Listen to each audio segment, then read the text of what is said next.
मैं इतनी मेहनत क्यों करूं जब टीमें मेहनत नहीं कर रही भाई। गुजरात वालों, यार भाई तुमसे एक ही शिकायत है, या तो तुम खतरनाक दिखो एसआरएच की तरह, हम तुमसे डर लेंगे। यार तुम इतने प्यारे स्वीट, मतलब यार ऐसा लगता है कभी कुछ करेंगे ही नहीं दूसरे का नुकसान, मतलब नुकसान वगैरह, मतलब हरा गए यार मैच तुम। ऐसा उठाया यार टांगों से पकड़ कर, हम मारा इधर, हम मारा इधर, कैसे करते हो यार भाई। उधर भाई लोगों वेलकम, सबसे पहले तो स्वागत है। कहां मैच हार गई आरसीबी। हेजलवुड को 25 रन पड़ गए, 24 रन पड़ गए पहले ओवर में ही। रजत नॉट आउट था, ठीक है भाई। कैच छोड़ दिया भाई जॉस बटलर का, फिर उसने नहीं छोड़ा, रजत नॉट आउट था। अच्छा ठीक है यार भाई, बाकी तो सारे फेल हो गए ना, किसी का इंपैक्ट था, किसी का कुछ था ही नहीं, पर रजत तो नॉट आउट था। यार वो ठीक है भाई, लेकिन बॉलिंग वॉलिंग भी ठीक से रोटेट हुई कि नहीं हुई, फील्डिंग विल्डिंग घटिया हुई, रजत नॉट आउट था ना। यार आरसीबी वालों, यार भाई 2-3 कमेंट मैंने पढ़े हैं अभी अभी, भाई कतई सीएसके वालों की याद आ गई। एक आदमी पता क्या कह के खुश हो रहा है, कहता हमने 6 विकेट तो गिरा दी गुजरात की। भैया आपने तो कहा था 2 गिरानी है ऊपर से, टाइम से गिरानी थी। वो जीत के चले गए हैं 4 विकेटों से, 6 गिराने वाले राजी हो रहा है। इसको तो कम से कम पॉजिटिव मत गिन भाई। कारण नहीं भैया, हमने देखिए इतना अच्छा स्टार्ट लिया था शुभमन गिल ने, उसको भी हमने रोक लिया। अरे भाई वो काम कर गया अपना। ये भयंकर टूट के पड़े हैं गुजरात वाले।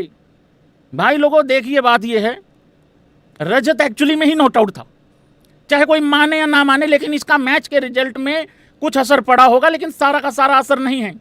और भी बहुत सारी चीज़ें खराब हुई हैं आरसीबी की तरफ से जो मैच हारी है। इकलौता एक ही कारण मैच नहीं हरवा के गया है। अगर इकलौता एक ही कारण मैच हरवा के गया तो सारे बोलो जितेश ने मैच हरवाया। मेरा ऐसा मानना है अकेले ना तो जितेश ने हरवाया, ना वो ये होल्डर हरवा के गया भैंस की आंख मैच। तो देखिए हुआ क्या था भाई लोगों, मैंने ये चलते लाइव के दौरान भी यही बोला था जब मैं वॉच लॉन्ग कर रहा था। हेजल जॉस, इसने, ये कौन है, इसकी ऐसी तैसी 7.5, ये होल्डर ने कैच पकड़ लिया था, अच्छे तरीके से पकड़ लिया था, लेकिन भाई लोगों फिर वो ऐसे करके यूं करा है ग्राउंड के साथ, तो वहां थोड़ा सा। और एक बारी रविंद्र जडेजा ने भी ऐसे कैच पकड़ा था, इंपायर ने नॉट आउट दिया था। तो ये भाई लोगों नॉट आउट मतलब उस तरीके से था, यूं करके जब ऐसे ऐसे ऐसे लग गया था उसका हाथ उस तरीके से।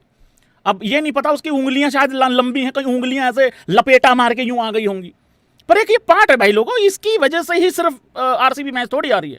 आरसीबी के मैच हारने के कारण और भी हैं, बट ये मुझे भी लगता था कि नॉट आउट है। बाकी तुम अपनी राय भी दे देना भाई लोगों कमेंट बॉक्स में कि नॉट आउट था कि नहीं था।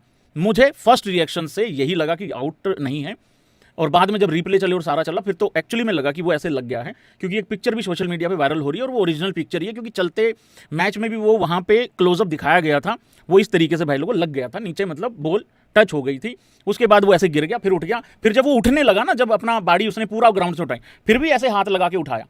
मैं वहां पे आ ही नहीं रहा हूं, मैं उससे पहले वाली बात कर रहा हूं, जब कैच पकड़ा, जब उसने स्किट किया, वहां पे बॉल ऐसे करके लग गया था। ये फैक्ट है, आप कोई भी वीडियो चेक कर लो। आप आरसीबी के फैन होने जरूरी नहीं है, आप किसी मैं कह रहा हूं सीएसके ए सुनो, तुम सारे चुप हो, आरसीबी वालों सारे चुप हो जाओ, शांत हो जाओ। सीएसके वाले, एमआई वाले, एलएसजी वाले, बॉटम 4 वाले बताएंगे कि ये आउट था कि नहीं आउट था। भाई लोगों तुम्हारा कोई लेना देना नहीं है ऊपर की 4 टीमों से, तुम मुझे लगता है सही फैसला सुनाओगे। मैं ये फैसला तुम्हारे ऊपर छोड़ता हूं भाई लोगों, आउट था कि नॉट आउट था। अगर तुम लोगों ने इस नॉट आउट को आउट लिखा, हम मान लेंगे तुम सही बैठे हो नीचे, और तुम अगले 10 साल वहीं बैठे रहोगे, तो सोच समझ के जवाब देना, ठीक है। वेलकम भाई लोगों। शुभमन गिल, देखो यार एक तारीफ यहां पहले बनेगी, आरसीबी हारी, ये रोना रप्पा हम कर लेंगे, कोई बात नहीं, लेकिन सबसे पहले मैं चाहता हूं आरसीबी वाले लड़के भी शुभमन गिल के लिए तालियां बजाएं, क्योंकि मेरा जो माइंडसेट है ना ओपनर्स को लेके, वो बड़ा यूनिक मैं रखता हूं, और मेरा माइंडसेट थोड़ा अलग है, मैं अलग तरीके से जज करता हूं भाई ओपनर्स को। आज विराट कोहली ने 13 में 28 किया, मैंने क्या बोला था तभी आउट जब हुआ था, मैंने कहा यार इंपैक्ट में तो कोई कमी नहीं है ना, और एक ही बंदे ने ठेका ले रखा आखिरी तक जाने का, बाकी क्या कर रहे हैं भाई। डीप बल्लेबाजी ना, इतनी डीप बल्लेबाजी नहीं आती, तो विराट ने तो अच्छा खेला। इधर से जो शुभमन गिल ने किया भाई साहब, तोड़ के हिला के फेंक दिया उस बंदे ने। एक बात बताऊं मैं, ये पता नहीं हो गया है गुजरातियों से या इन्होंने जानबूझ के किया, मुझे जानबूझ के लग रहा है किया है। और बताना भाई लोगों तुम, ये पूरा प्लान करके आए थे कि इनकी ताकत पे चोट पहुंचानी है। कौन कौन मानता है, कौन कौन एग्री करता है इस बात को? ताकत भाई लोगों हेजलवुड है, भुवी भी ताकत है, लेकिन हेजलवुड जब पिटता है ना, उसके आसपास के 2-3 वैसे ही इनरेलेवेंट हो जाते हैं। हेजलवुड को एक ही ओवर में 24 रन मार देना, यह बहुत बड़ी स्टेटमेंट। विराट कोहली ने भी ताकत पे ही वार किया था, रबाडा, एक ही ओवर में 5 चौके, फिर आखिरी बॉल पे सिंगल, 21 रन। मेरे हिसाब से आप जितनी मर्जी भाई लोगों डिबेट कर लो, 2 ओवरों में 36 रन। और शुभमन गिल मेरी प्रिंस हो, भाई नोच के खा गया भाई लोगों।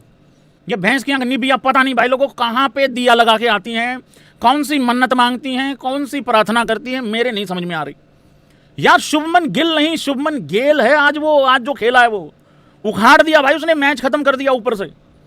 2 ओवरों में 36 रन शुभमन गिल वहां पे खेल रहा है, 10 में 35 बना के 350 का स्ट्राइक रेट। अगर तुम आरसीबी के भी हो तो शुभमन गिल ये तारीफ करोगे भाई लोगों, अगर नहीं करी तो मेरे से फिर सुंदर कोई है नहीं, मैं बता रहा हूं। और एक और चीज, एप्रिसिएशन होनी चाहिए भाई, वो लड़के ने जिगरा दिखाया। 350 का स्ट्राइक रेट तुम एसोसिएट नहीं करते हो यार शुभमन गिल से। वहां साई सिर्फ 2 बॉल में 1 रन पे खड़ा हुआ था, कमर तोड़ दी उसने आते ही भाई लोगों, ये मैच उसने वहीं खत्म कर दिया था। लाजवाब भाई लोगों। अब आ जाओ भाई लोगों आरसीबी की फुद्दूपंती पे। भाई एक बात बताओ, मैं आरसीबी वालों से पूछ रहा हूं सिर्फ, मेरी भी दूसरी टीम आरसीबी है, पहली पंजाब है। ठीक है यार, हम अफोर्ड कर सकते हैं हारना, अभी हम अफोर्ड कर सकते हैं, कोई दिक्कत वाली बात ही नहीं है। अभी भी हम नंबर 1 नंबर 2 हैं, एग्जैक्टली ओके हो गया। क्या हम डिजर्व करते थे ये मैच जीतना? जैसी हमने कैचेस की, मतलब जैसी हमने कैचेस दिखाई करने की जो कोशिश करी, जो फील्डिंग हमने करी, भाई जब आप इतना कम रन बनाते हो ना, देखो मैं अभी भी आपको बता दूं, अगर आपने पूरा मैच देखा हो ना, ये मैच अभी भी जीता जा सकता था यार। तुम यार बटलर का कैच छोड़ रहे हो यार, आते ही शुरू में बल्लेबाजी करने आते हो, तुमसे कुछ होता नहीं है। इंटरव्यू में बैठ के कहते हो मैं तो भगवान जी से प्रार्थना मांगता हूं हमारा टॉप ऑर्डर कोलैप्स। भगवान जी ने सुन ली भगवान जी ने, करके दो फिर। रोमारियो टेक योर 4-5 बॉल, वो भी नहीं हुआ, वो इतने गंदे टाइम पे आउट हुआ। मैं ओवरऑल गलतियां बता रहा हूं भाई। इवन जो विराट कोहली से एक ओवर थ्रो किया, हम वो भी अफोर्ड नहीं कर सकते। मैच हारना अफोर्ड कर सकते हैं, वो नहीं अफोर्ड कर सकते थे। तो यार जब इतना कम टोटल होता है ना, मतलब आप 155-56 रन बनाते हो, ठीक है, इंपैक्ट प्लेयर भी उसमें लेना पड़ जाता है, वेंकटेश अय्यर, और भुवी उसमें मतलब कर करा के 150 पार करवाता है, फिर आके भाई हम इस तरीके से कैच नहीं छोड़ सकते हैं। तो ये मेरे, हालांकि कैच हो भी जाता उसके बाद भी क्या होता पता नहीं, पर बटलर भी बहुत तगड़ा इंपैक्ट मार के गया है। शुभमन गिल ने तो जो किया उसने तो ऊपर से काम खत्म ही कर दिया था ना, मतलब ऐसा ही चाहिए था। अगर वो 10 पे 2 हो जाते तभी कुछ होता, और वो चांस ही नहीं दिया भाई शुभमन गिल ने।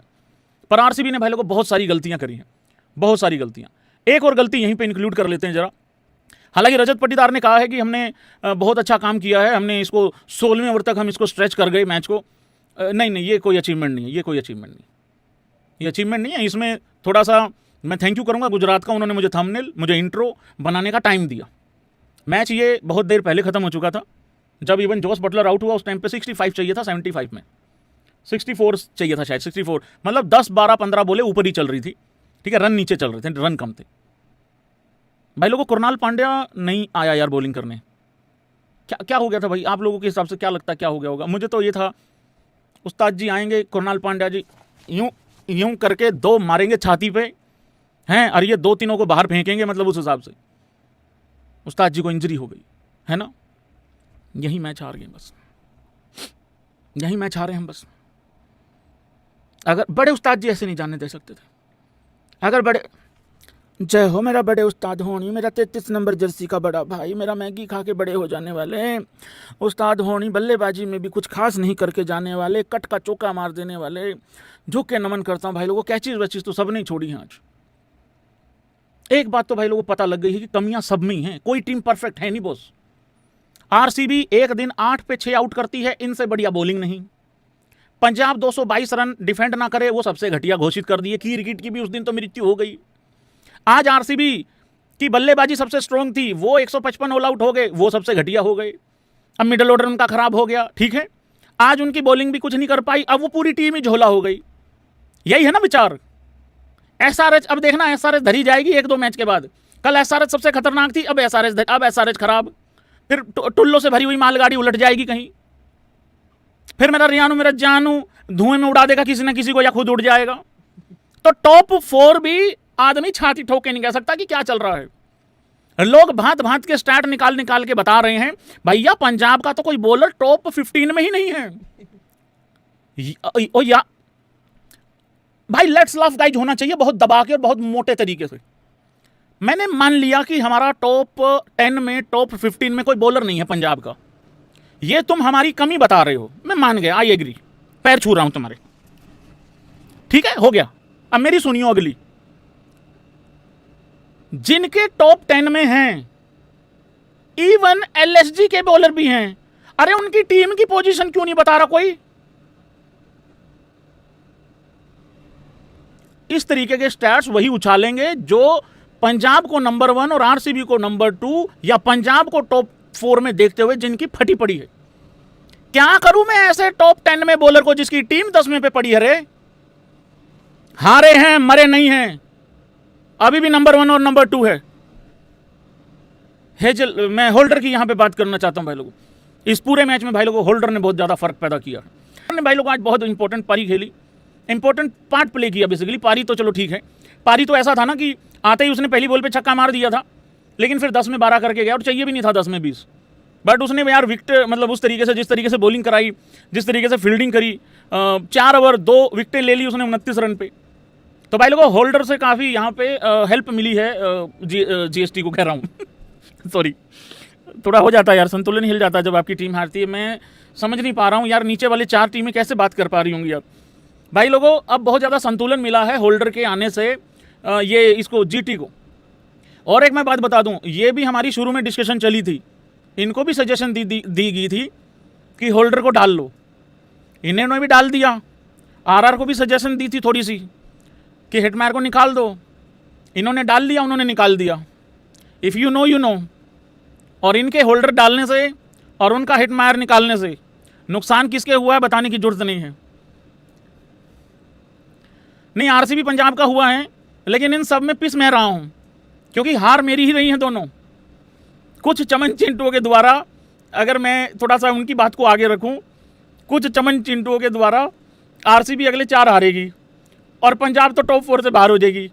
तो ये भी एक चल रहा है मार्केट में। देखिए 2-3 दिन की खुशियां हैं।